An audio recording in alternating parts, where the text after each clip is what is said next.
Before I answer your questions, I would like to say that who really gets into doubts and who are the people who never have any questions? The humanity can be grouped into these two groups.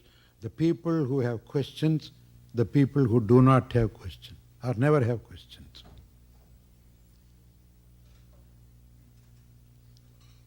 Let me talk about the people who never had any questions or do not have questions. They might have had before. The people who never think. See? They're even too lazy to think.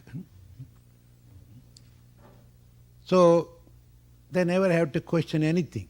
Simply, whatever it is, okay, fine. Too lazy to even think of. The total illiterates. Never thought anything, never read anything, never heard anything. And what is the question there in their life? Nothing. The other category in the never have questions is the people who know all the answers already.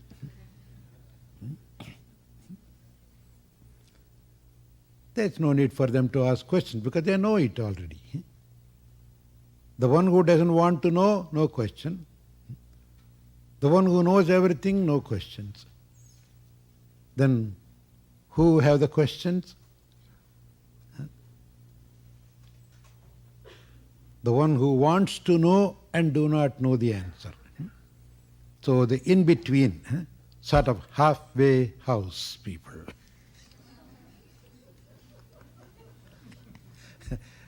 Neither this extreme nor that extreme, the in-between. The people who are thinking and who want to reach the goal, they don't seem to find the way. In a way, almost all the scriptures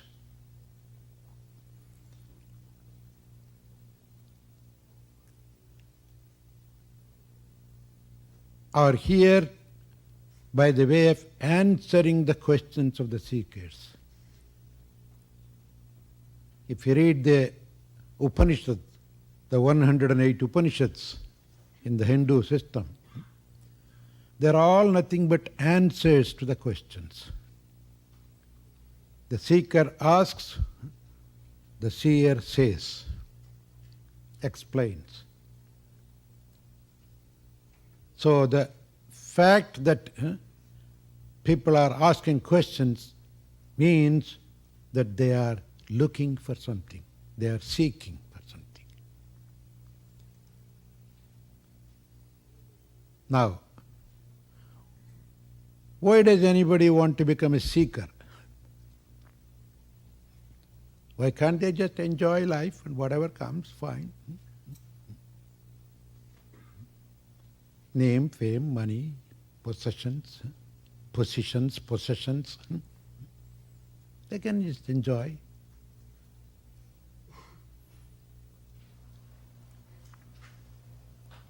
What makes them become seekers?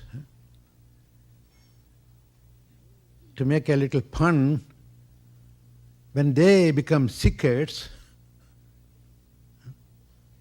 you know what I mean? When they become seekers, or at least to be a little more open, when in their life realize that they are sick and tired of everything, then they begin to seek. You see, you become sick first and then you begin to seek next. You see, the world is really very helpful in that respect. It makes you sick and tired, and sooner the better. Then you begin to seek. That's why the Mother Nature is created for that purpose, to help you and to goad you towards the truth from the falsified life, superficial, shallow life. So that's why the scriptures say, know the mother first. Or in other words, know the nature and its nature first. That there is nothing deep in it. There is nothing permanent in it. Everything is impermanent. Power is impermanent. Position is impermanent. Name is impermanent. Fame is impermanent. Beauty is impermanent. You have to keep on lifting the face.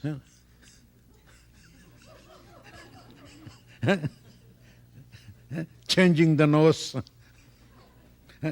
Nose is impermanent. Money is impermanent. Look at that budget problem now. It's all collapsing now. Dollar is impermanent.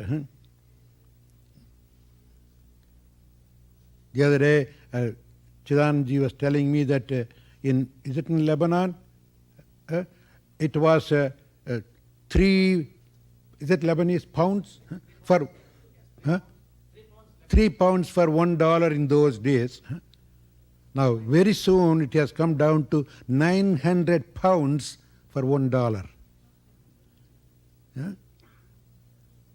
One American dollar can buy only 3 Lebanese pounds in those days. Now they can buy 900 pounds. See the valuation? So what is permanent? The dollar, even dollar itself. In those days, you by $1 you can buy a lot of things. Now for the same thing you have to pay at least $100. It has become, present dollar is a penny in those days. And that is the lesson that the world or the Mother Nature is trying to tell us. It's all right, use us, handle us, keep us, but do not depend on us for your permanent happiness. Patanjali in Raja Yoga says, Dukkhameva sarvam vivekinaha. For a viveki, for a person who has the discriminative faculty, who can discriminate which is permanent, which is impermanent, for such a person, everything is painful. There's nothing really happy in this world. You get excited, you lose depressed, keep on changing. So you become sick and tired. Oh, I'm sick and tired of the whole show. People even with a lot of money, they say, oh, I'm sick and tired. People with a lot of fame say, Hollywood, people go to Hollywood stars. They just want to drop out from the heaven. They're sick and tired of being. How many Hollywood stars ultimately end up in swallowing bottles of sleeping pills and collapse? We put their pictures everywhere, praise them, worship them more than gods. But in their personal life, they are sick and tired. That is the lesson that we learn. And when we become that kind of sick, then we say, so then where is the real happiness? How can I be permanently happy when all these things are going to make me miserable? Is there any way? Then you begin to seek. You begin to look for the right place. It is at that point you begin to question the value of the worldly things and the value of the real thing.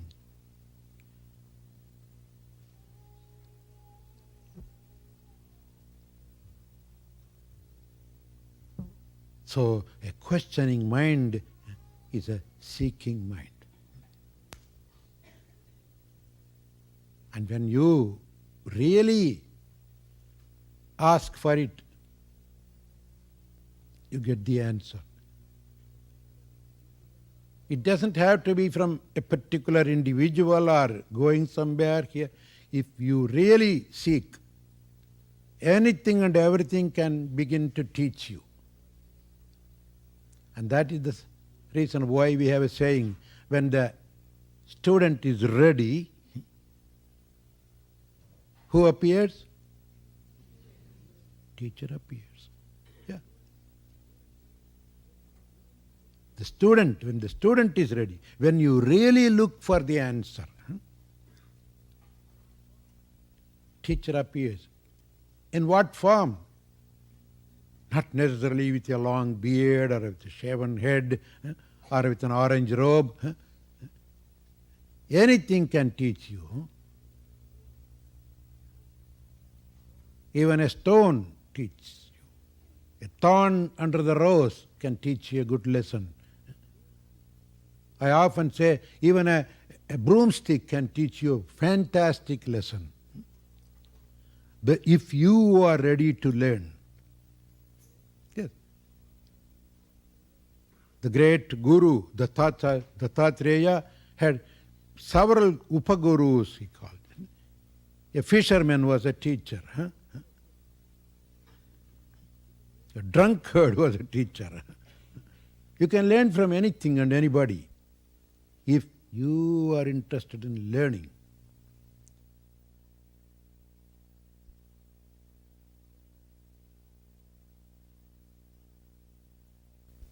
It is not an ordinary thing. This is a sanctified place. It is heaven on earth now. When good people of devotion and aspiration and spiritual vibrations, spiritual aura and spiritual samskaras and vasanas gather together and live together as a family and chant the name of God together, do silent meditation together, pray together, see, and do satsang and listen to spiritual discourse together, that place is sanctified, that place is hallowed, that place is verily like the presence of God's own place. See, it's like God's own place. It's more like Mecca or Medina or this, Jerusalem, whatever, Kashi, Varanasi. There, you see, there is no Kali Yuga. In that place there is no Kali Yuga. Therefore, verily indeed, you are to be congratulated. You are most fortunate. You have gathered together treasures, spiritual treasures, and don't lose them. Don't lose them. See? Keep them. And that is where mind, the nature of the mind, control of the mind, all these things come. So much treasures you have gathered together over these 3 or 4 or 5 days.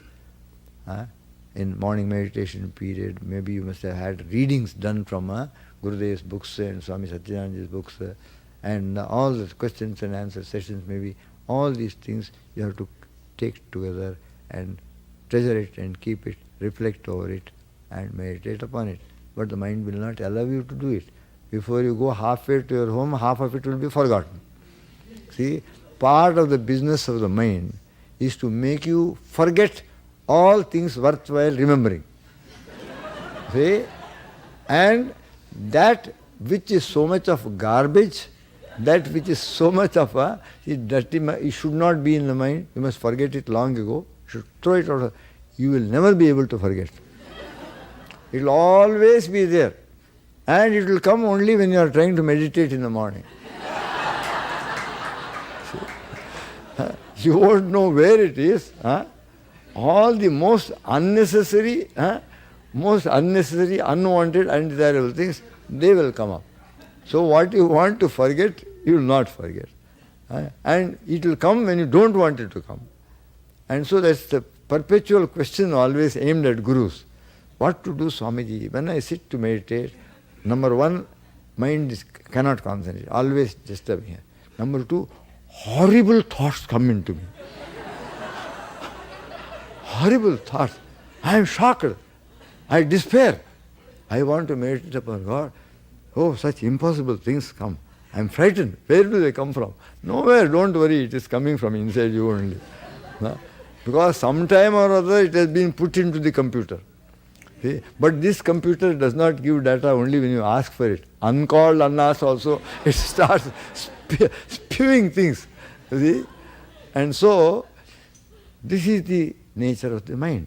It retains what should not be retained, and what you want to carefully remember, 50% will be forgotten 50 kilometers. And as you drive 100 kilometers slowly, so God Himself has said, He is both mind, remembrance as well as its opposite. Forgetfulness. Therefore, you must make a special effort. Therefore, Gurudev used to say, after hearing a satsang devotedly, first important thing is, mind will not allow you to hear it with full attention. While the speaker is speaking, 5-10 minutes it will hear. Afterwards it will start being distracted here and there. I will take it there, and ear will take it somewhere else. And sometimes you will be appearing as though you are a very, very attentive hearer. But mind will be somewhere, wool gathering somewhere else. And the speaker will feel flattered. How attentively this person is here. The person is not there. Therefore, Baba Ramdas had to write a special book, Be Here Now. Because mind goes away. It goes on its own round. Body is here, mind is elsewhere. These are all things, if you listen attentively, he used to say, first of all, little attentively you must hear. Gurudev used to say, Datta Chitta. Listen, Datta Chitta. That means giving your entire mind, listen to what is going on. And he used to say, immediately after the satsang, when the satsang is over, you disperse. Don't go here and there chattering, people gossiping. Go straight before it evaporates, jot it down. Go straight to your room or sit under a tree somewhere alone, and then recollect and jot down when it's still fresh in your mind. Jot down all the main points. Then go on doing it all the 3 or 4 days. Because he used to say that because in headquarters, Rishikesh, Gurudev's holy ashram on the banks of Divine Mother Ganga, in his days, we used to have every year 2 such spiritual retreats of full 1 week's duration, 7 days. And here in West nowadays, the usually it starts, the so-called 4 days retreat means Friday evening they will come. It will start only in the nights. And then whole of Saturday it will be there.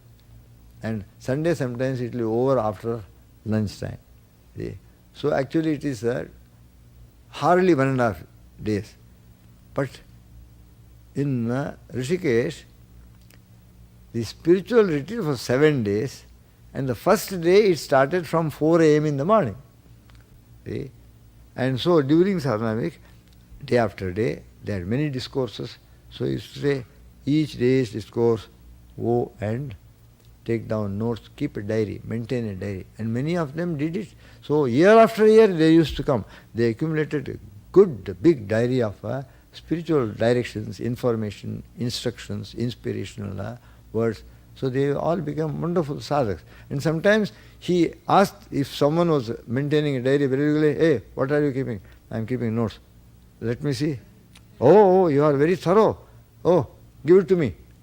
I will give it to afterwards. He will give it to someone, type half a dozen copies of all his notes. And then he will publish it in the Divine Life magazine, and soon afterwards, if there is some book, he will add this also to that book. He will add it in the book, so it will go all over the world. Like that, he never allowed any good word of wisdom or instruction to be lost. This was the way. But unless you know how to counter the mind, you know what the nature of the mind is to make things forget. It will fade away after something. So to counter it, I will put it down in black and white. So mind cannot play any trick with me because now it is concrete outside. So even if the mind forgets, I have got it in front of me. Now thanks to science, we have got all things into tape, see, cassette tape.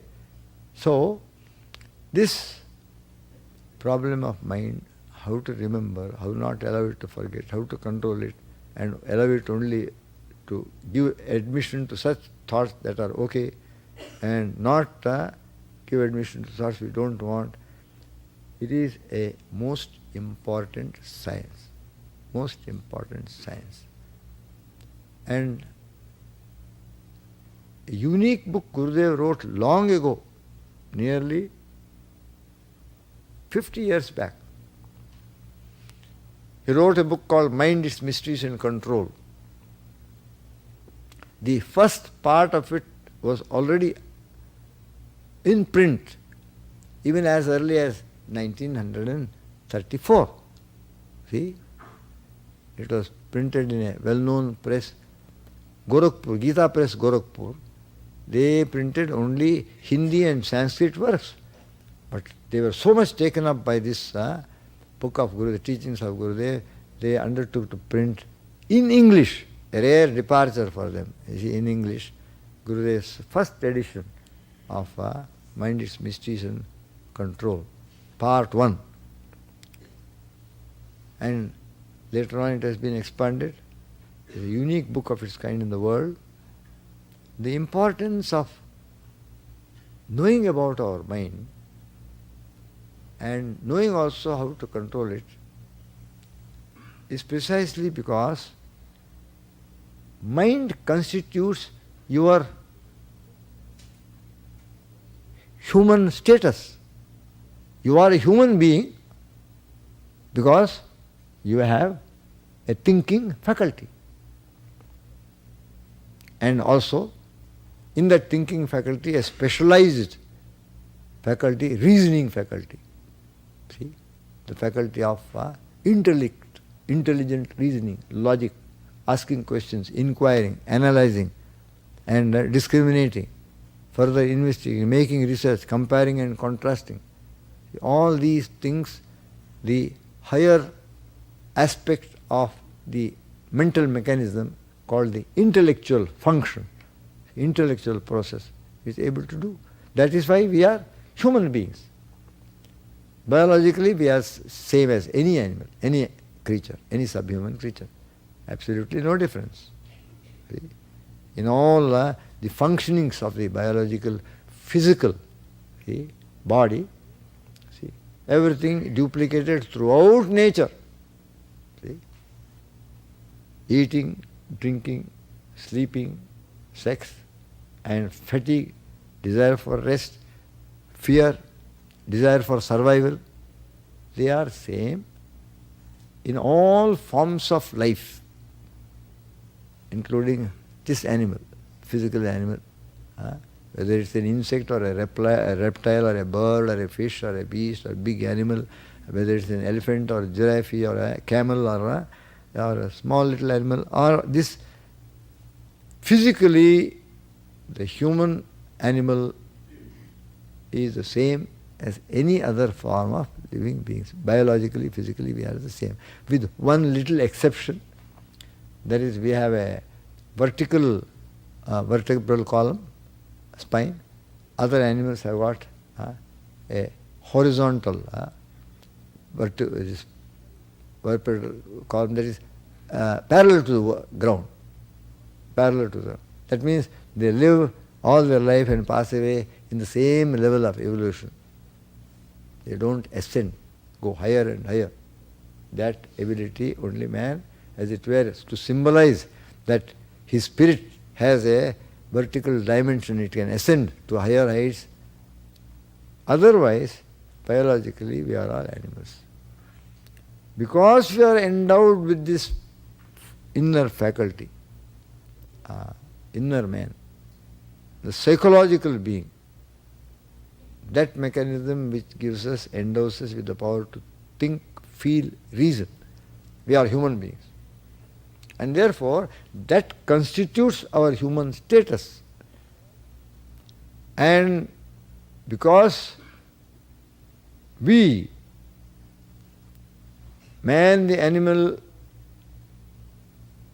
became endowed with this unique faculty, he became the human being, human creature. Our species became different. And because he was endowed by this unique feature, now we have conquered everything. We have landed a man on the moon. We are able to take 400 passengers in comfort. See? Beyond the clouds, more than 5 miles away from the surface of the earth. 35,000 feet above sea level. And in comfort, where there is maybe below 65 degrees temperature outside the plane. If you fall there, finished. You will become frozen there. And inside you sit in comfort. And you even ask for a cold drink with ice in it. See, when the outside temperature is minus 65. And all because of this marvel called mind of man. But then, man because of his mind,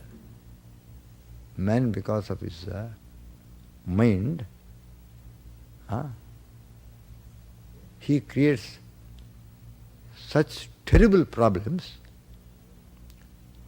That one such problem is there in Kuwait and Saudi Arabia. And due to that, all the nations are upset. And the most upset nation is our beloved United States of America. There was almost a budget crisis due to one man's brain working in some peculiar direction. Whole of the Congress is upset. All the cabinet is upset. And for the first time, the whole nation says no to the president. See, when he wanted to push through some budget proposal, they said no. First time. And he said, if that is so, in a huff he said, all projects which federal government has been funding, they will have to come to a standstill. And they have come to a standstill also. Because of this. And thousands, tens of thousands of newlywed husbands, tens of thousands of sons of anxious parents, tens of thousands of brothers. They are all there in the sweltering heat of the Arabian desert. Maybe sand gets into their nose and mouth and ears when the wind blows, and sand gets into their food also. They are there. If one man's erratic mind can cause such a disastrous situation for thousands of people, anxious people, so that the financial personality in Bush's cabinet has to go around asking for money. You give me, otherwise we cannot carry on this war, you give me money. And America, that was been giving, third world, is a giver, now is going and asking. Now, multiply this one erratic, eccentric, wrongly directed, wrongly functioning, malfunctioning mind with 100, with 1,000, with 10,000. Then you have the explanation of why we have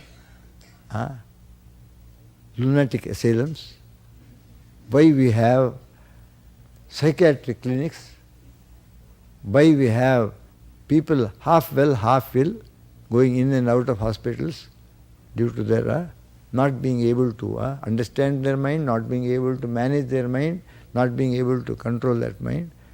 Why we have courts and penal laws, police force, judges and sentences, juries and prison houses where people cannot manage. Why it is? If man's mind was an asset, it made him unique, the crown and glory of God's creation, high above all other forms of life. He could send a man to the moon, he could make this Concorde fly breaking the time, sound barrier, and do all these things. How many other miraculous, marvelous things man's mind, research, scientific advancement, technology has brought about? Incredible. But nevertheless, if you look at the other things, it is the mind of man that produces criminals, rapists, murderers, mugging people, robbers, dacoits, terrorists. See? It is these people that, because of the mind, if it goes in the wrong direction, it creates not animals out of human beings, but worse than animals. Human beings can perpetrate such havoc, such terrible disastrous havoc, that even all the jungle animals put together, they will not be able to create such situations for human society. It's very, very necessary, therefore. If this endowment should become an asset, we must know how to manage it. We must know about it. We must know its nature. We must learn the science of controlling the mind. If it should be an asset. If you do not do it, it will become your liability. It will make you a problem to yourself, problem to others, cause all sorts of situations inside you. You will know what is wrong, what should not be done, but there will be some sort of the impulsive, compulsive urge to go and do something. With such urge, people even go and set fire, just to see, they set fire to some place. And therefore our ancients knew this very well. They said, mind is at once the greatest endowment as well as the greatest problem of the human individual. And they put it very cryptically in a small little sentence, very small little sentence, but so deep with significance and meaning that you can keep on pondering it all your life. Every day you must think about it. He said, Manameva manushyanam karanam bandha mokshayoho. What did they say? They said, Manameva manushyanam karanam bandha mokshayoho. It is very the mind itself that of man is the cause of both his bondage as well as his liberation. Manameva manushyanam karanam bandha mokshayoho. Therefore, the great world teacher Lord Krishna devoted an entire chapter of his Bhagavad Gita wisdom teachings only to try to tell us the nature of the mind, how to control it, what one must do. 6th chapter. And another great sage, Maharshi Patanjali, wrote an entire manual on the science of mind, trying to tell what the mind is, what it is made up of, what is its nature, and what are its characteristics, how it behaves, why it behaves so, and what to do to control it. He wrote an entire manual, the science of mind control, yoga. Vedanta also, many books, many Upanishads tell about the mind. Western people also have studied about the mind. But then, poles apart. The Western study of mind, Eastern study of poles apart. For the study of the Western, Occidental, modern psychologists was the human mind. And that too, they somehow or other were compelled out of necessity to undertake this study. See, it was, as they say, necessity is the mother of invention. They were compelled because at a certain time, medical doctors were trying to treat and cure people of their disease, and they were suddenly faced by an unsurmountable wall, as it were. Two things appeared before them. People came with illness, and they were examined and put to all the tests. They found nothing wrong with them. Everything was okay. And yet the person was ill. I said, what is this? Again they tested, again they took all the tests and all. No examination proved the person to be perfectly all right. Physically, physiologically, biologically all right. But yet the person is ill. He is saying, I am suffering. He said, then there must be some cause located somewhere else. Then they started probing into his family life, his habits. What is the matter? How is your family condition? Are you happy? Relationship with your wife or husband? Relationship with your parents? Relationship with your brothers?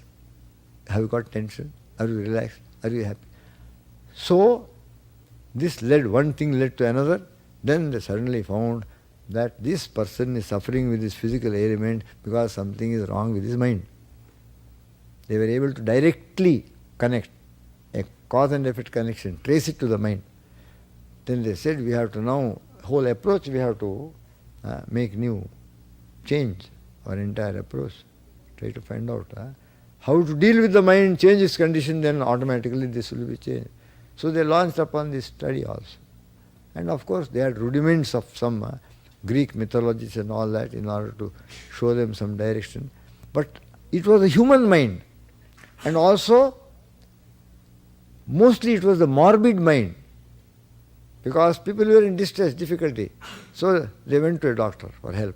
They studied the mind. Already the mind was not in a normal condition. See? Whereas, the wonderful thing about the study of mind by the ancient Eastern seers and sages was, when they entered into illumination and realization of the Absolute, in that state of absolute being, transcending time, space, causation, name, form, everything, they became illumined with total knowledge. Everything became revealed to them at that one moment, because they went beyond time. There was no past, present, future, nothing. Here, there, near, far, everything dissolved and disappeared, and they became illumined. They entered into an experience of total knowledge. And in that state, everything about this created phenomenon became clear to them. They were able to trace the origin of phenomenon from its absolute unmanifest state right up into its manifested state of countless multiplicity and the multifarity.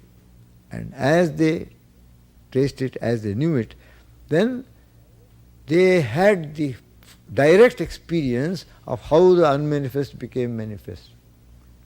How the one began to appear as many.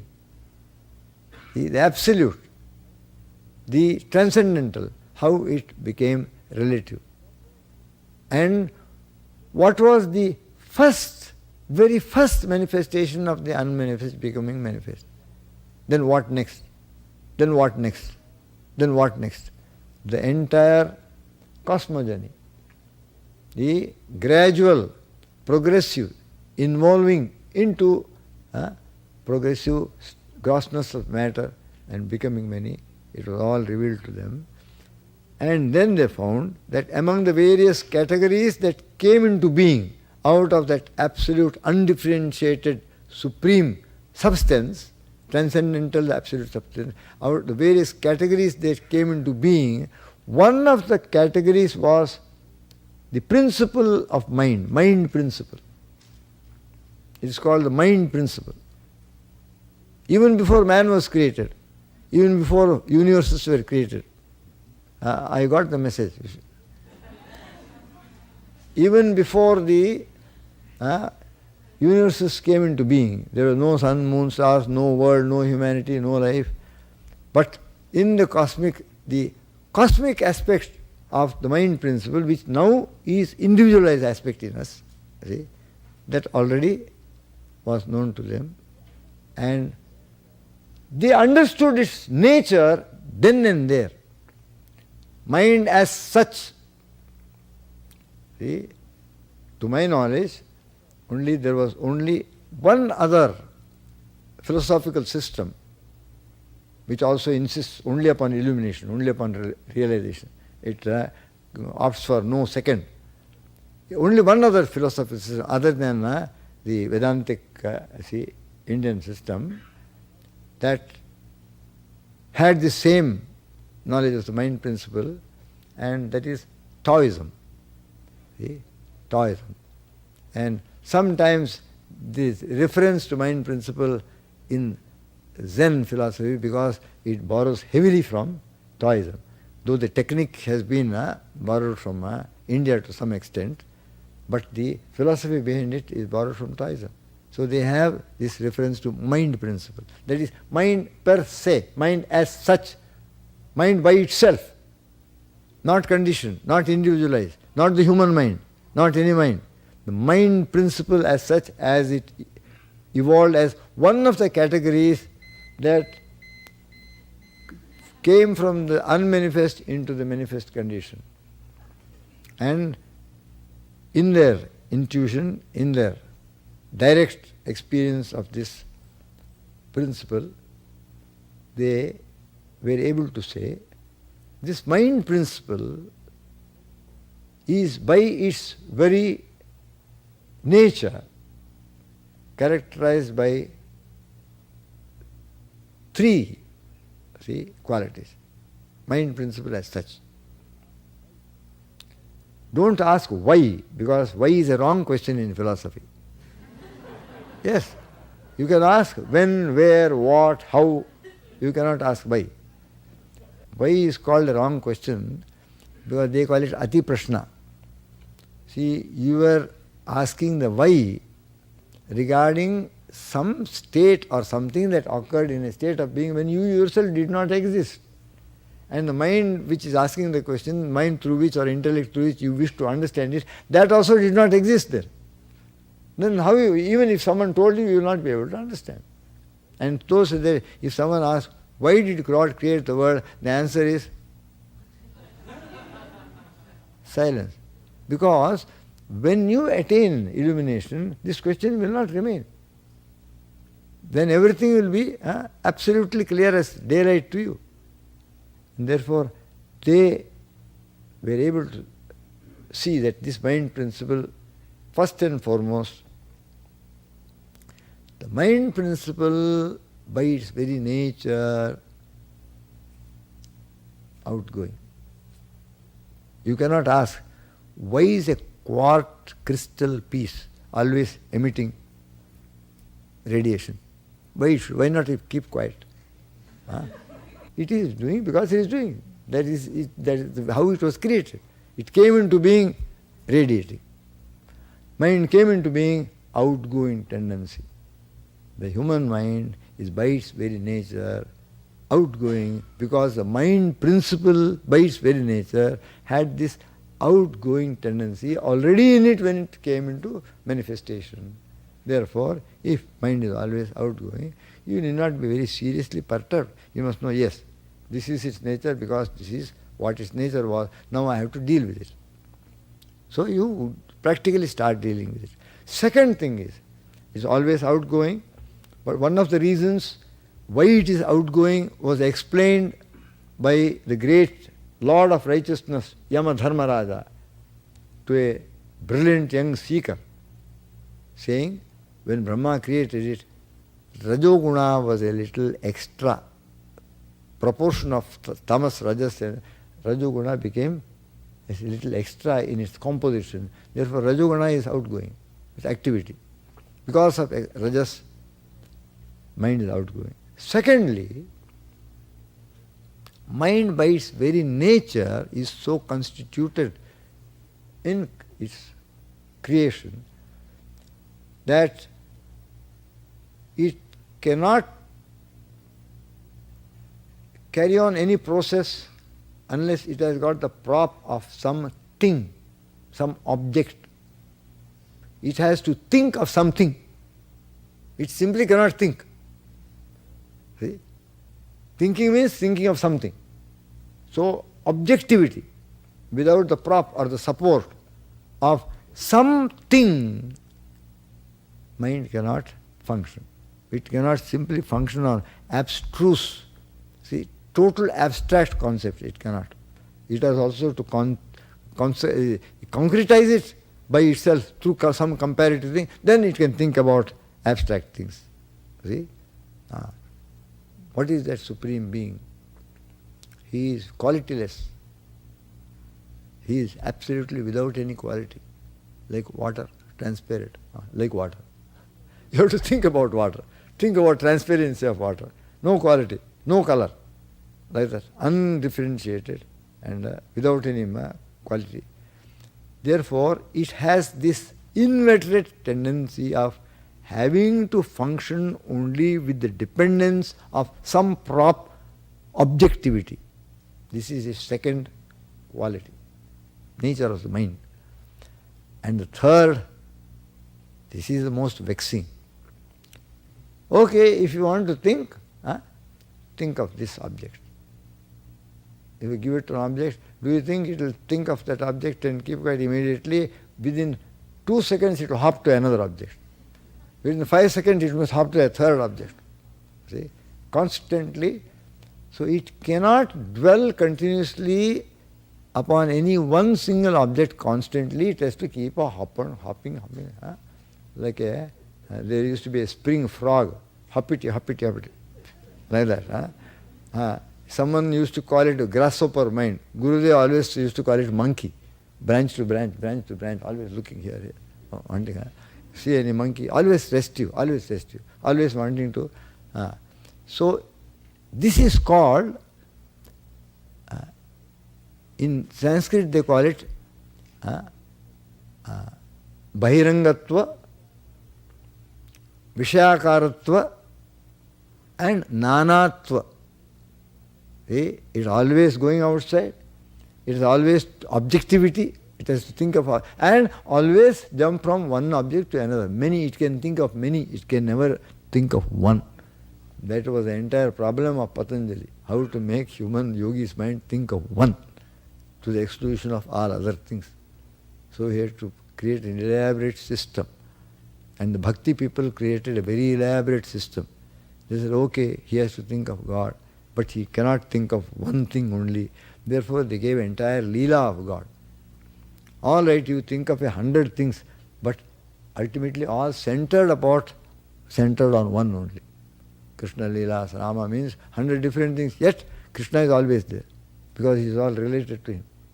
Like that they try to give a little concession to this tendency of the mind. So gradually, by thinking many thoughts, all concerning one single objective, gradually that will become predominant, all other things will fall away. So they took that device. So the quality, the nature of the mind is outgoing tendency, its necessity of having a prop, an object to think, and its constant fluctuating fickleness.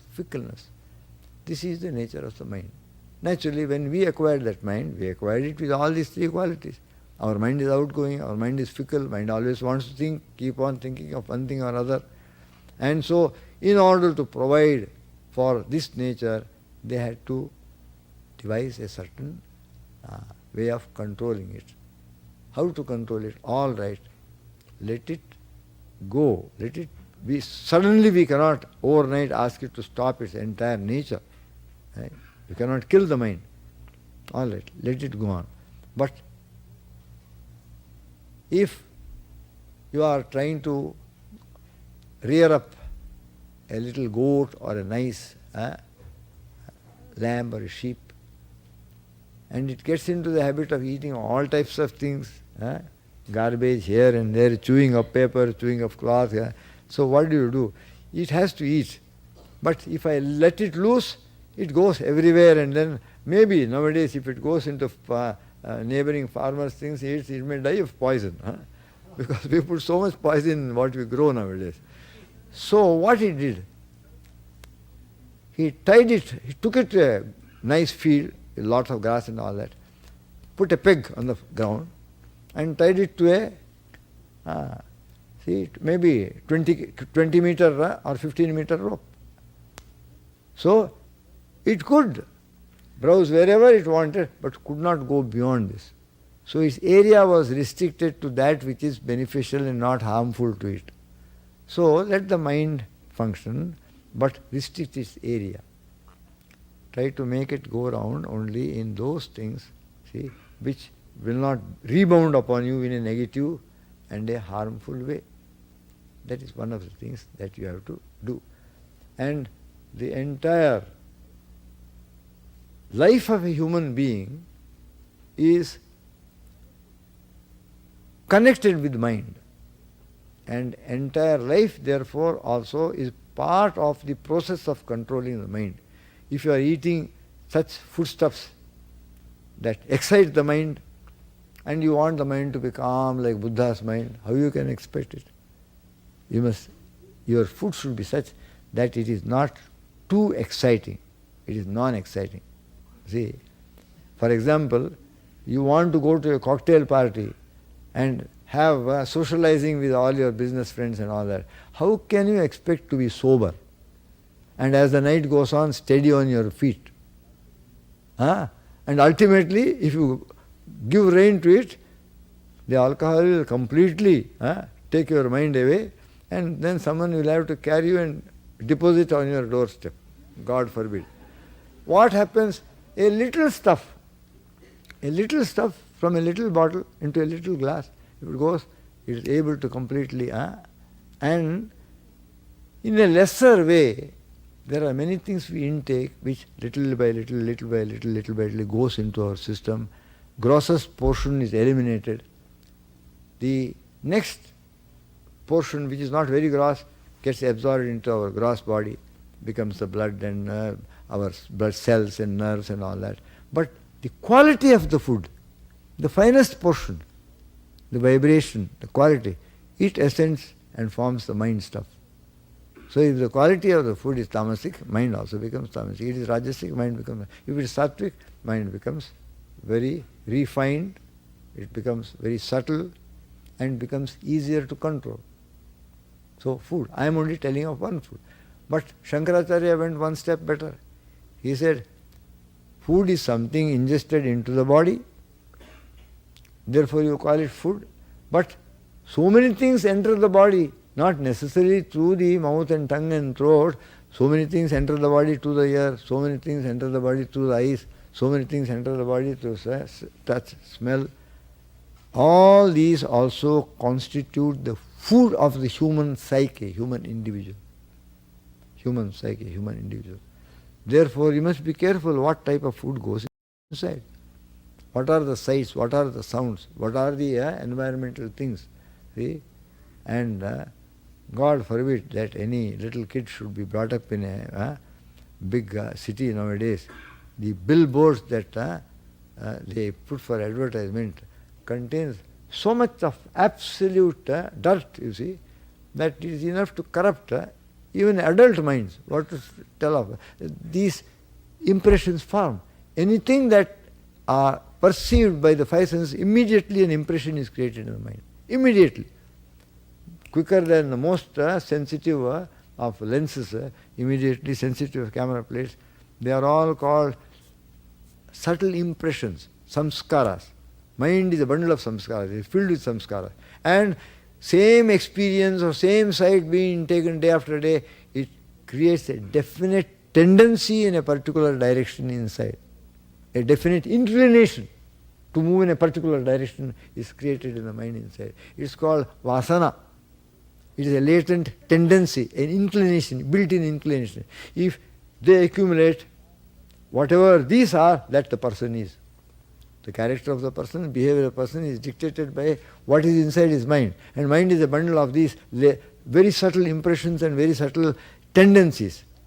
And so, if you are not careless, if wrong type of tendencies go in, you start becoming unable to control your moods and sentiments, unable to control your thoughts and feelings, your sense appetites, and become a problem to yourself.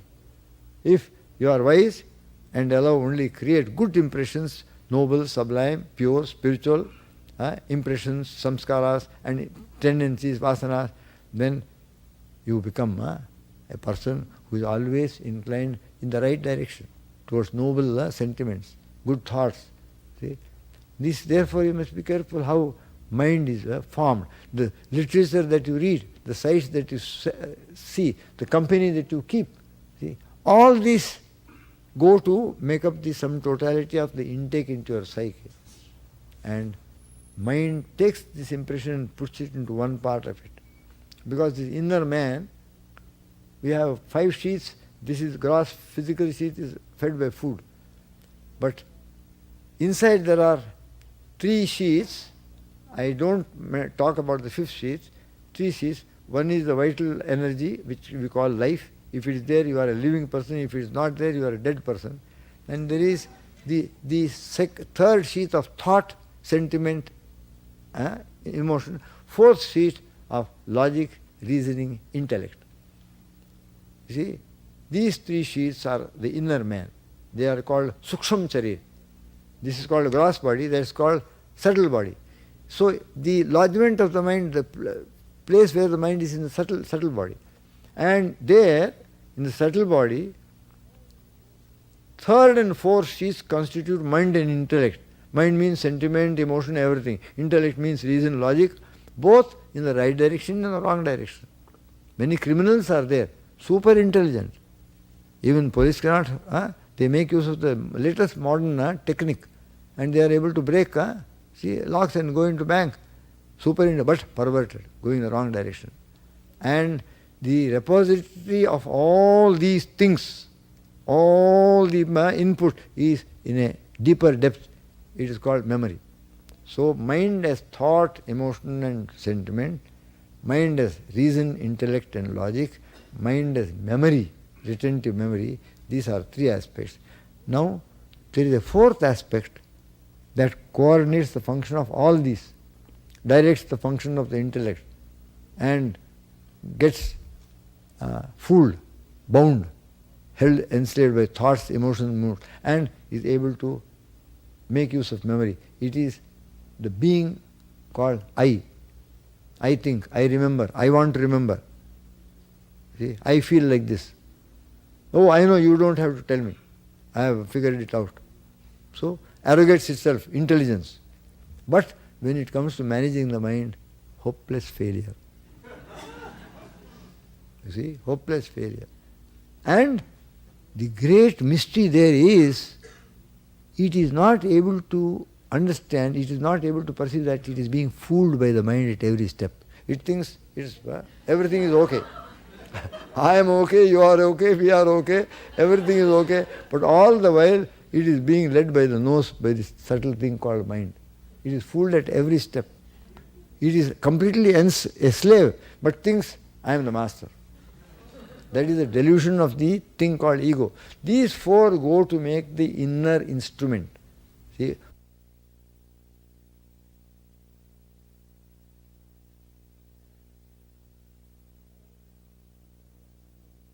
what the Western people call psyche, we call it the inner instrument, antakarana. And it is made up of mind, intellect, memory, ego. See, manas, buddhi, chitta, and this kingpin, ahankar, who is really a nothing. See, but thinks I am everything. See? Every day, the mysterious thing called Maya puts an end to him. See? Now your ahankar is very active, manifest. If you go to sleep, this world vanishes, and you as an active, effective person in the world also vanish. When you are sleeping, you may be dreaming there. In that subtle ahankar is there, I is there, but it is of no effect. See?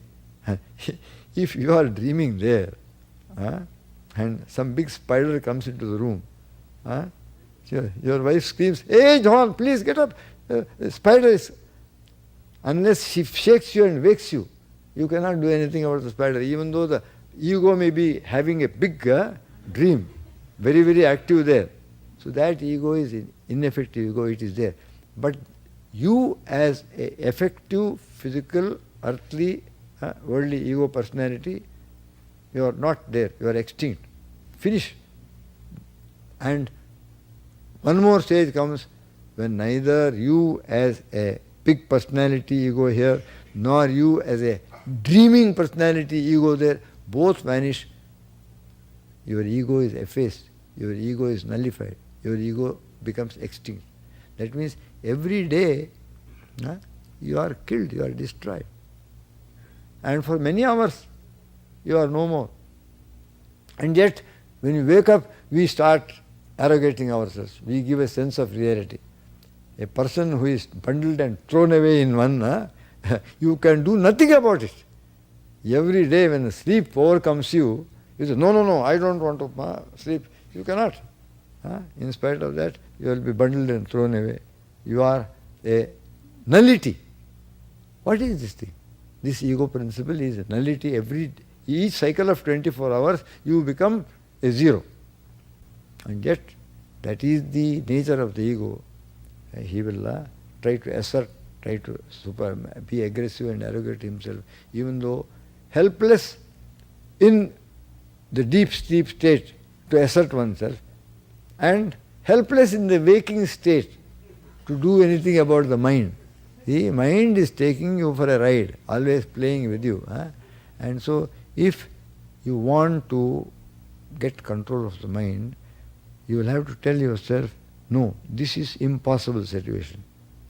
Henceforward, I am not going to play into the hands of the mind. Because even though I am part of the inner instrument, I am a distinct aspect and I am an important aspect.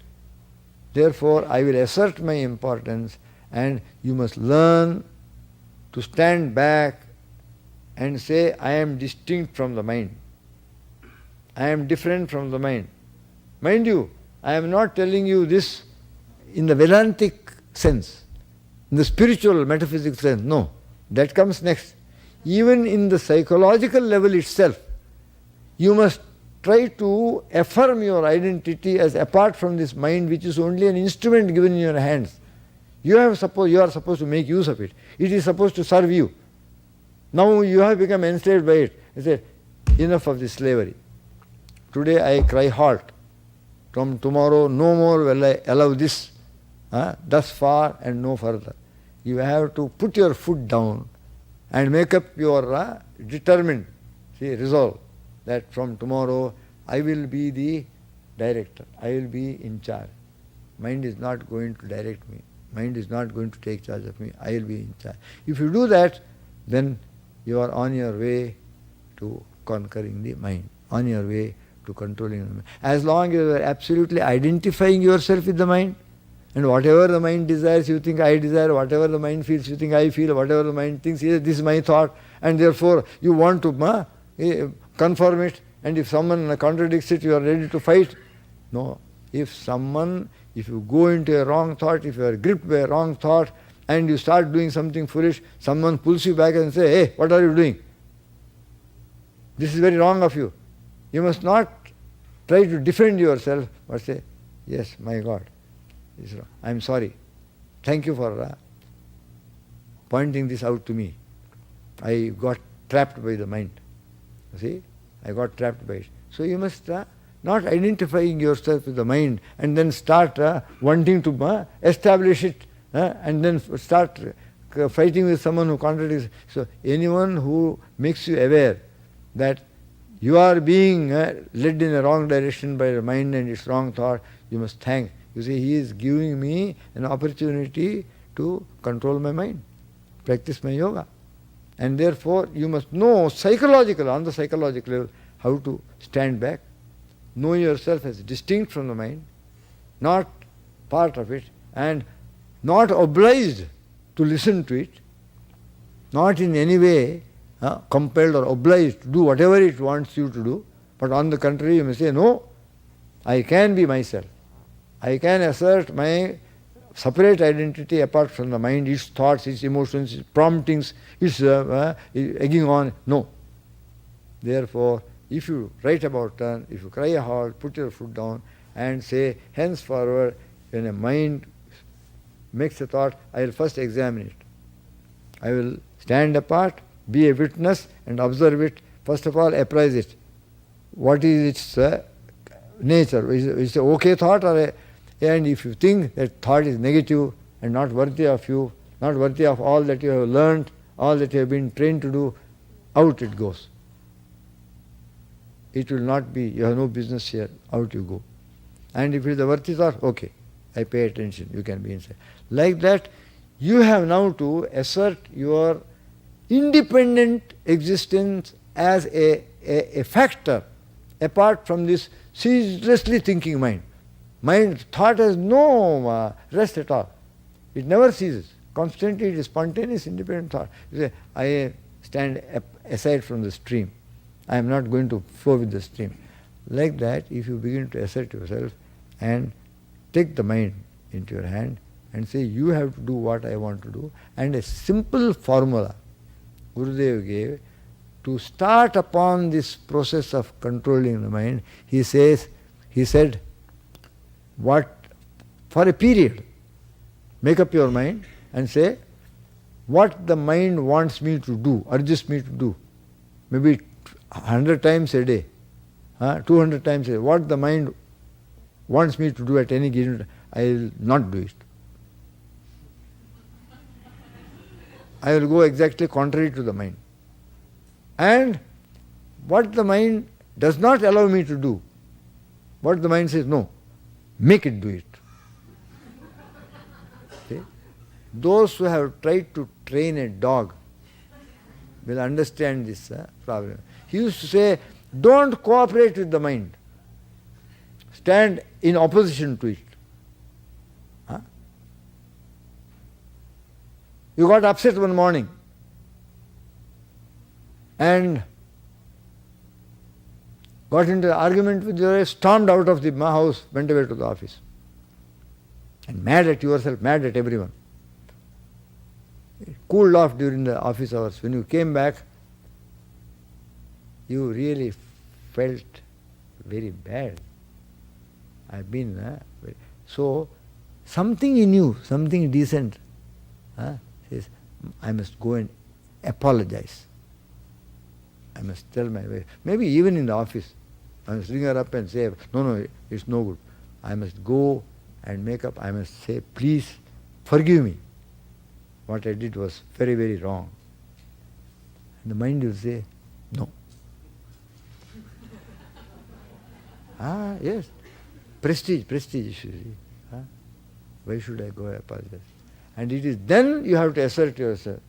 If you say no, go immediately. First thing you do, as soon as you ring the bell and door opens, apologize to her. That is so. Force the mind to do what it does not want to do, is reluctant to do, and refuse to do what the mind wants to do. This is one formula. You see, it is a big subject and never ending. But now I have a little bit of the nature of the mind, I have told you. It is ever outgoing and always objectifying. You think of things and always flitting from place to place. And if you want to change its nature, you must try to concentrate and make the mind sattvic, observe, do asanas. Body, prana, mind are interconnected. If the steadiness comes into the body, then steadiness comes into the mind, prana, then mind also easier to make it steady later on. And withdraw the mind again and again by practicing a little bit of pratyahara. And in order to concentrate the mind, whatever you are doing, whatever your walk of life, at home, in place of, whatever you do, try to do with full attention. Never allow the mind to be distracted. No matter what you are doing, try to do with full attention. See, your attention should be such as the attention of a Swiss watchmaker into whose workshop a very delicate little wristwatch has come for repair. And you cannot even see it with naked eyes. He puts on a lens and then with tiny little things. See, even at that time, even if a cannon goes off, he won't even hear it, because his whole mind is absorbed in that. Like that, anything and everything that you do with full attention.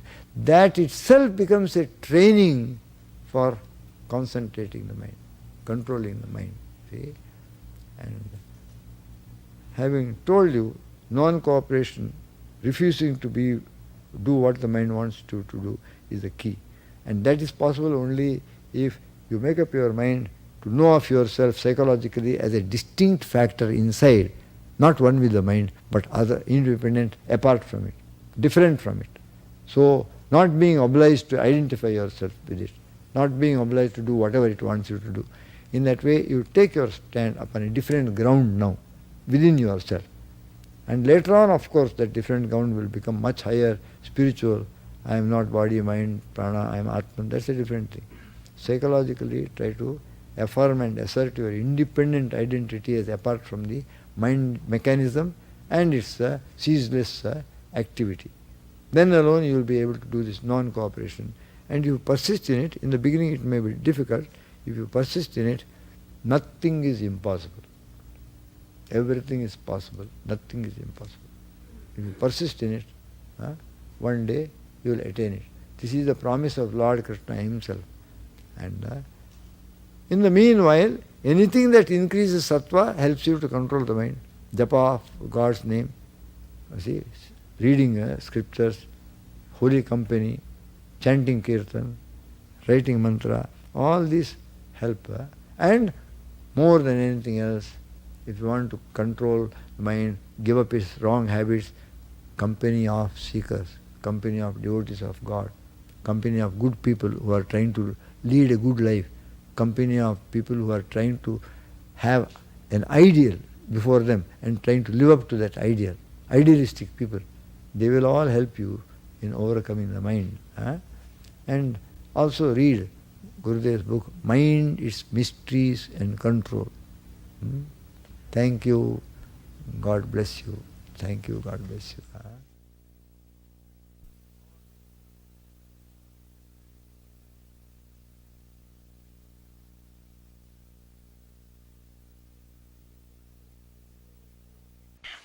When emotions like anger, loss, fear, abandonment, rejection or depression strike, what can one do to return to his or her center, peace and equanimity?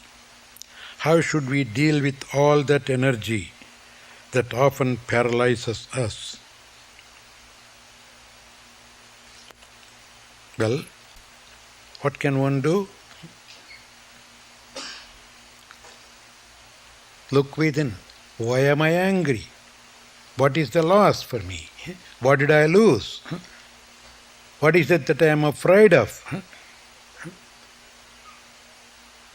Who is to abandon me if I haven't abandoned myself? Look within. Anger is caused by your own expectation, misplaced. When you did not get what you want, you get angry. And you find somebody as the cause. Loss. What did you have to lose? Is there anything that you could call yourself, yours? There's nothing for us to lose. You came with nothing. Go with nothing, what do you lose? Have you ever seen anybody coming with a penny in the mouth? A baby? No. We come with empty hand. And even the empty hand is not there when we really came into that little apartment. You know, the mother's apartment where we got in, we didn't even have a hand. We didn't even have a body. See, even the body is not ours. It's mommy who ate all the calcium, phosphorus, iron, potassium. Built the body for you. It's mother's body. That's why you leave it with the big mother afterwards. The little mother gave you, the big mother takes it away. She gathered elements, like the birds collecting elements to build a nest. You build a house, You collect all the materials. So even the body is not yours. So what is it that you lose? Nothing. If it's something is yours, then you can lose something. So whenever you seem to have lost something, think of it. Since when it was mine? Then you will laugh at it. It was never mine. It just came. Anything that comes will go. Then there is a coming, there is a going. That's why we have a welcome party and a send-off party. Right? Which is more important? One without the other is impossible. Welcome somebody, garlanding and a big fanfare and reception party. Equally important, goodbye, send-off party. You cannot have only one side party.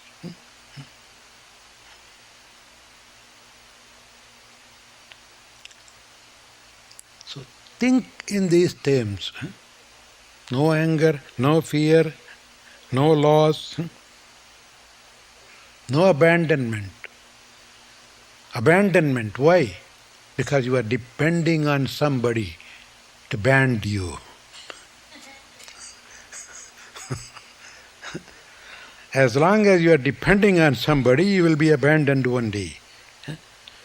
The people who abandon you are opening your eyes that don't depend on me.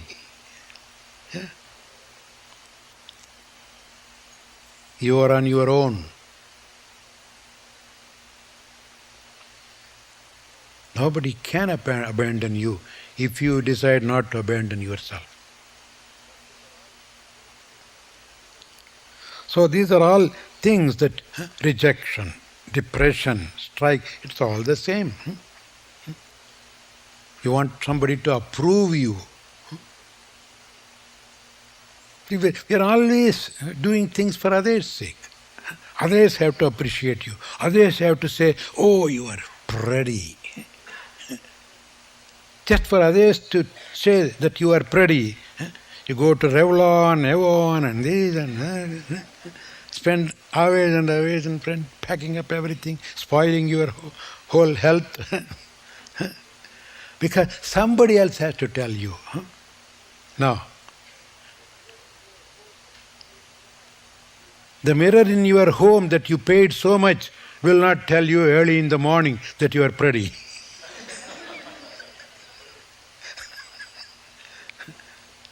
You are what you are. Why to be afraid of it?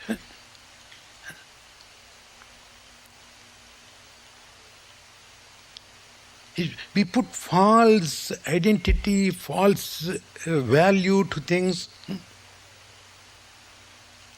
So we lose our contentment, our own inner happiness.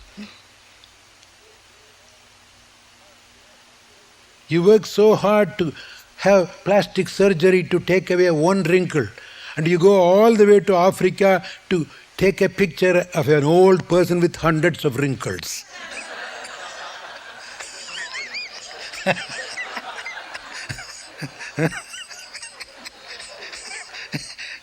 And you put that picture in the gallery and people come to see that.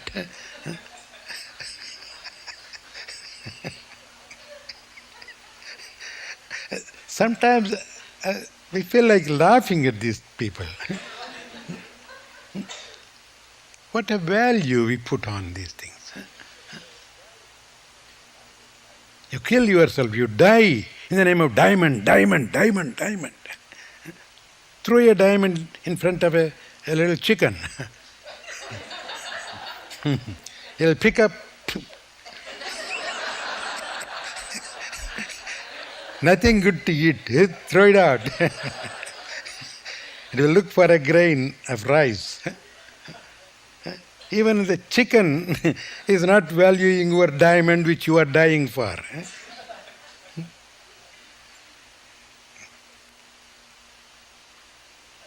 Not that I say you should not have diamond, but please don't die in the name of diamond. If it comes, carry the stone. When it goes, let it go.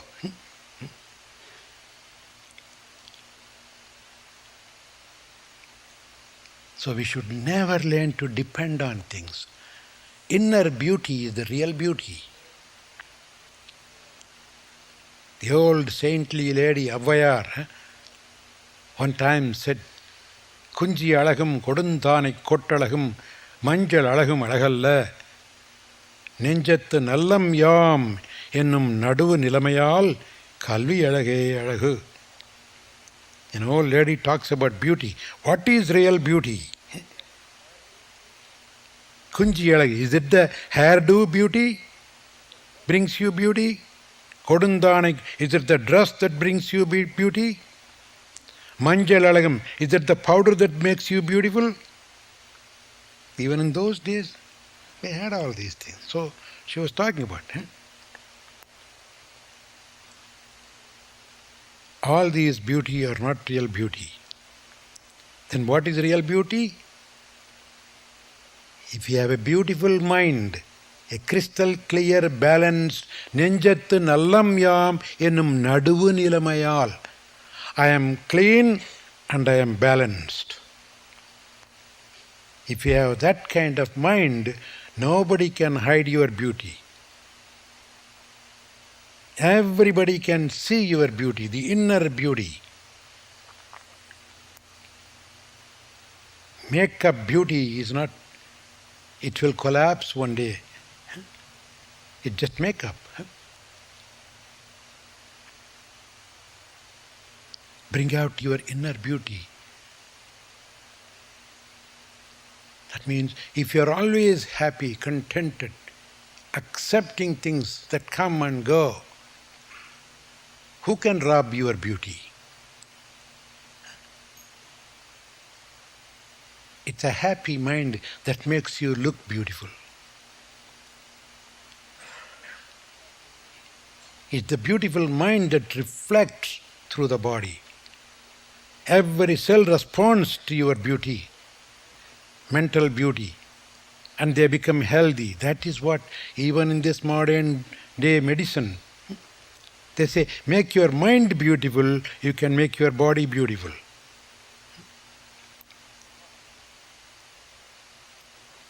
Thought can change every molecule of the body.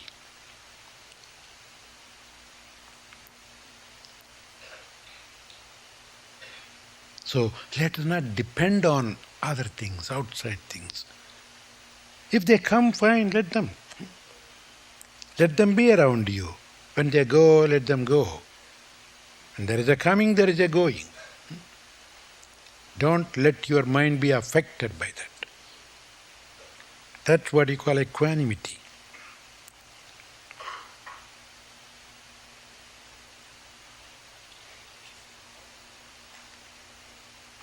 And how to get these things is the last part of the question. It's very simple. One day or other we are all going to get it. Why? Because we are all going to feel sick and tired of the other things. So if you feel sick and tired sooner, you will get it faster. The pain sometimes that we face is not really caused by anybody else. Nobody can cause us pain. If only we have the right attitude. Sometimes you may say, yes, he came, hurt me, my body or my mind. But still, it's your job to get pained by it or ignore it or sympathize with that person. If your attitude is, maybe he doesn't know what he was doing. Like Lord Jesus, when he was crucified, he said, the poor fellows, ignorant, they didn't know what they are doing. He didn't have any anger towards them. He didn't get pained by that. See, by our attitude, we can stay away from getting pained and at the same time we can help them by our sympathetic approach. They are ignorant. They don't know what better to do. That's all they know. If a dog barks at me, I cannot ask that, why don't you speak in Sanskrit?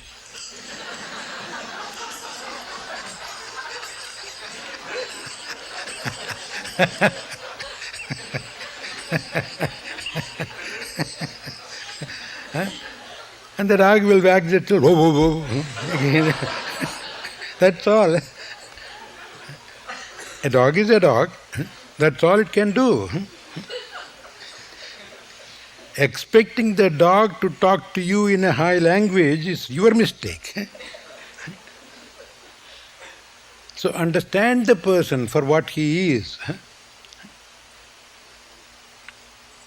You are free.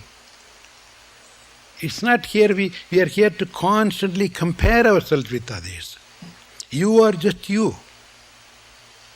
Fortunately or unfortunately, in the entire creation, there's no duplicate. God has never duplicated anything. There's only one Swami Satchidananda.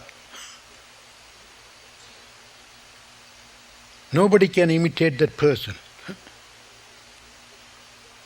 When you try to imitate me, you forget who you are and what your responsibility is, why you are made that way, what is your purpose in doing. If the steering wheel wants to imitate the front wheel of the car, it will jump out of the car and rotate.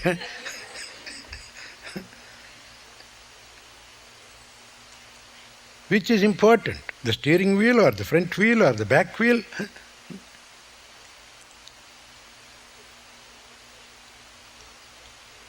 Everything and everybody is equally important. So you just know who you are, what you should be doing, why you are created. Swadharma. Do your dharma.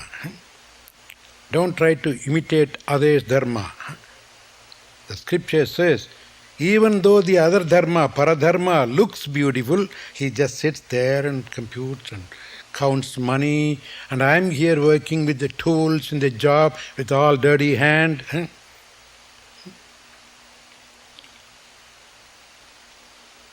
That's his job, this is your job. He doesn't know yours, you don't know theirs. You are made for that. It's your job keeps him counting money there. If you are not doing your job, what can he count? He can count only the bills, not the money. See, we are intertwined. We are interdependent. Nobody is superior, nobody is inferior. Just because I happen to be created for this job, I am sitting up here and giving you talk. Even call myself Guru. Your job is to sit there and as if you know nothing, not even.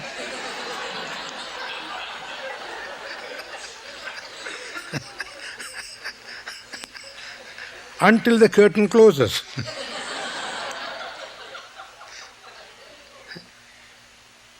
There's no superiority or inferiority. Remember that. If there are not 100 people there sitting there and say, Guru, I won't be a guru.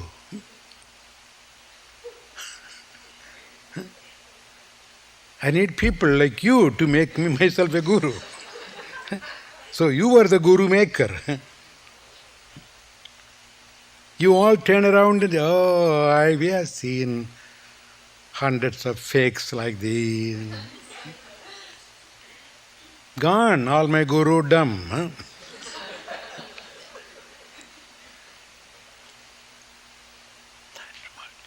Nobody should put oneself down. Even a small quarter pin is equally important. Like that of an axle in an engine.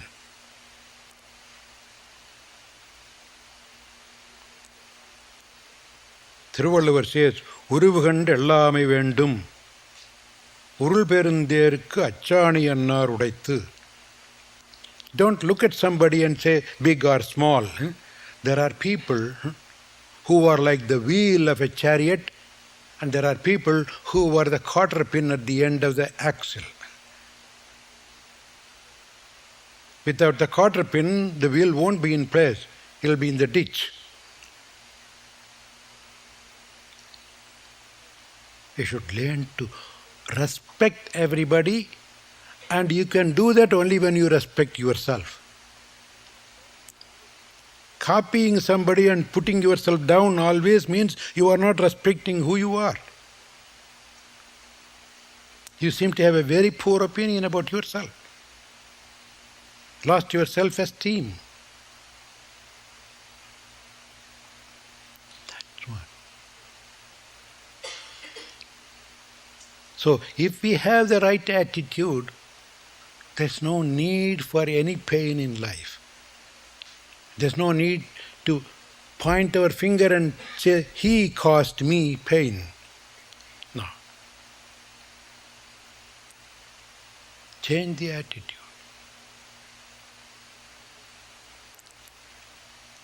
And in another factor, pain is an eye-opener.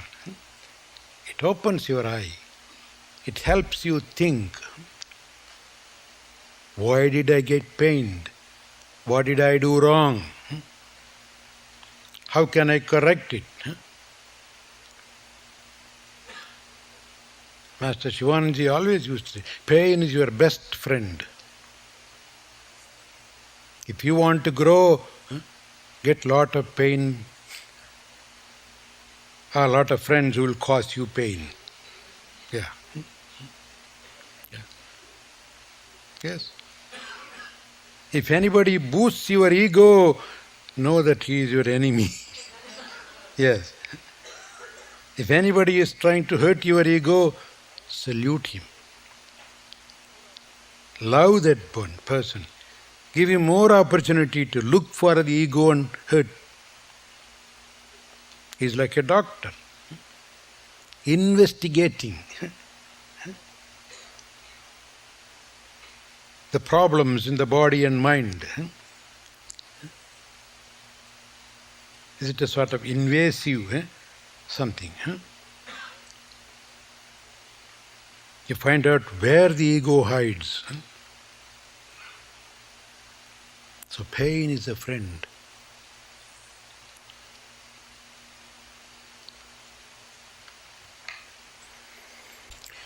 Dear Gurudev, our daughter, 5-year-old, always wants more.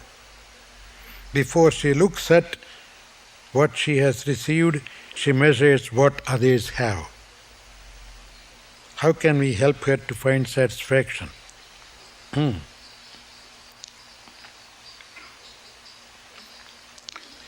Well, because she is 5-year-old, she may find it difficult to understand your explanations, why you want her not to have it, and why she should not compare with others. But if she can understand, explain it to her. I said, this is all we can afford to now. Even if we can afford more, you don't need it more. By having too many things, you will be spoiled. So this is enough for you now. And look, how many people don't have even this much? Instead of looking at the people who have more, look at the people who have less. How fortunate you are. So take time to, if she can understand. But if she is not in a period, a state where she cannot understand your explanations, then you can just simply say, no, Mommy says no. It's no good for you, and you may not understand my explanations. Trust me. Do it. If she still puts tantrum, keep a separate room. You see, a room without anything, that she would get hurt. And quietly take that girl to that room and say, honey, stay there. I'm just going to close the door. When you finish all your tantrum and come and knock at my door and say, Mommy, I am all right, please open the door, I'll open the door for you. That means be firm. Yeah. Don't give in. When children begin to put tantrum, and if you give in, you are spoiling them. Remember, we are more firm with kindness in training our puppies. Sometimes we think that our babies are more worse than puppies. We spoil them. No. Being firm, lovingly firm, is necessary. Don't think that by giving everything and spoiling them, you are loving them. You are not really loving them. You are spoiling. You are hurting their future.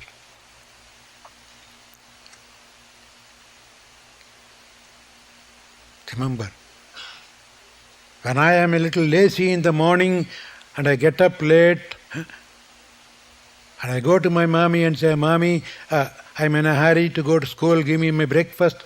She will ask me, did you go to the meditation room? Did you say your prayer? Mommy, I got late. I didn't have time for... Oh, I see. So you have time to eat your breakfast? Why don't you use that time to go and pray? Breakfast, you can have it tomorrow. I would even used to think, what a cruel mommy. Refusing to give the poor child breakfast. Now I worship her, Mommy, you did a great job towards me. If you haven't done that, I won't be here like this today. That's all. Let your children think of you later like that. Let them worship you by being good parents, strict, loving parents. Please don't spoil them. In fact, many of our children get spoiled. They have got a disease called affluenza.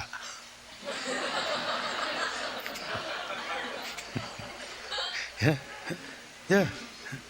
You have too much, you are a multimillionaire, so why not? Give everything that child needs. I have seen in America, every house, rich or poor, always one room filled with toys. Toys R Us.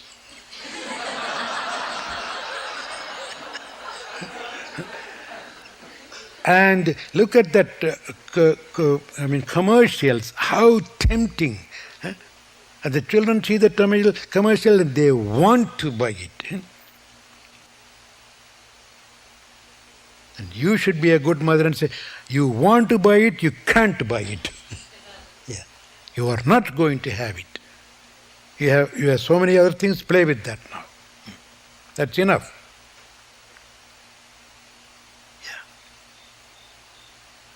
We are really spoiling our children because we are spoiled.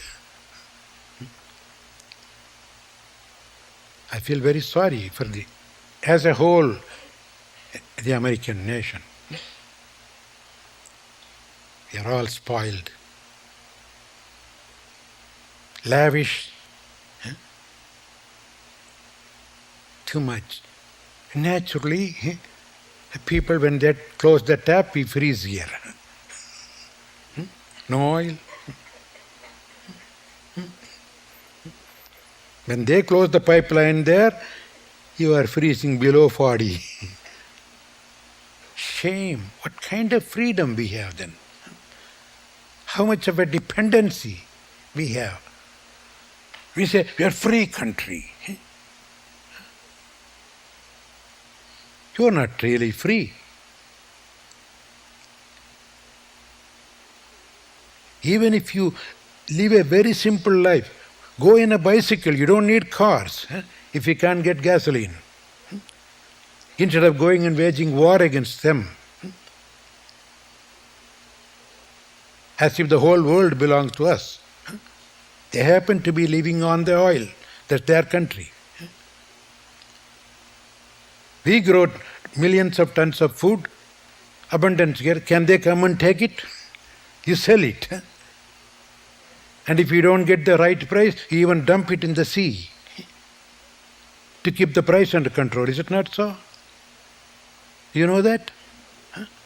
In California, truckloads of oranges are dumped into the sea one time because if they bring it to the market, the price will go down. In Arizona, I saw it myself. Beautiful heads of lettuces were plowed back into the field.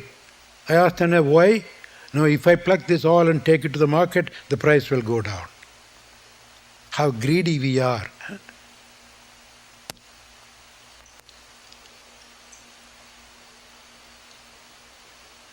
The whole nation has to wake up.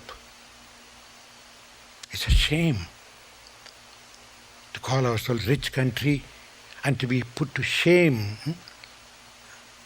by others. Because we don't know how to live a clean life. Simple living, high thinking is what we are expected to. But it's just the opposite. High living, simple thinking. Just the opposite. High life. Even your toilet says American standard.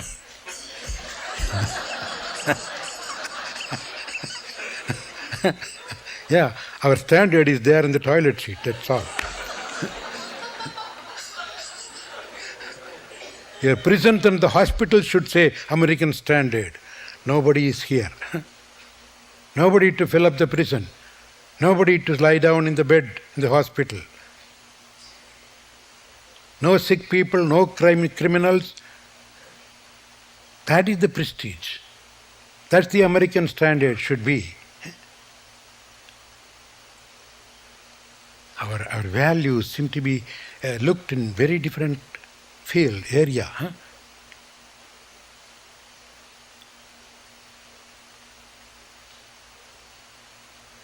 What's happening to me?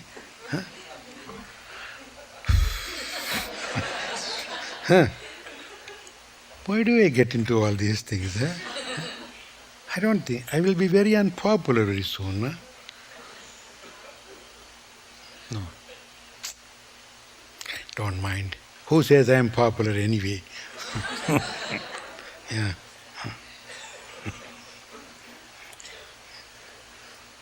Poor mommy asked about your daughter and I am talking about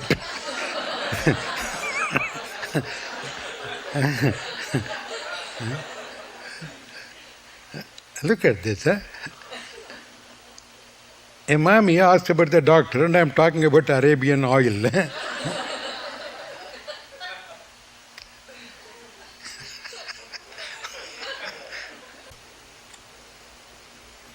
Why is it so hard to do what I know I must do?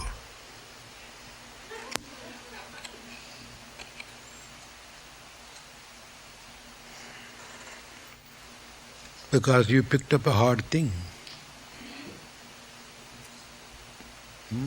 You want to do something special, something elevating, something lifting up.